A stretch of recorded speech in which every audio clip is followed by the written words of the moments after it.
আজকে দেখাবো আমি সেই স্বাদের একটা রেসিপি। এখানে আমি সিম নিয়েছি। সিমটা মাঝখান থেকে ২টা টুকরা করে নিয়েছি। তা আমি সিমটা কীভাবে রান্না করি আপনারা দেখুন। এটা একটা ভাজি হবে। তা আমি প্রথমে পরিমাণ মতো একটু তেল দিলাম, তার মাঝে আমি কালো জিরা দিলাম,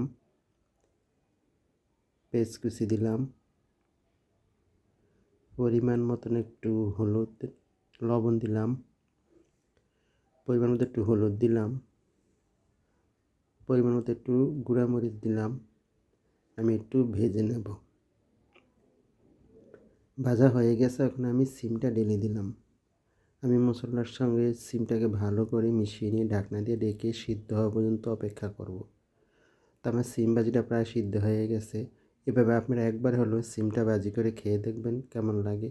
আমার সিম ভাজি প্রায় হয়ে গেছে। আমি একটু জিরার গুঁড়া দিয়ে দিলাম। জিরার গুঁড়াটা দিলে সিম ভাজিটার টেস্টটা একটু বাড়বে। তো দেখুন আমার সিম ভাজিটা কেমন হয়েছে। এভাবে আপনারাও সিম ভাজি করে গরম ভাতের সঙ্গে শুকনো মরিচ দিয়ে খাবেন। আমার রেসিপি যদি ভালো লাগে আপনারা অবশ্যই লাইক, শেয়ার, কমেন্ট করবেন। সবাইকে অসংখ্য ধন্যবাদ আমার ভিডিও দেখার জন্য।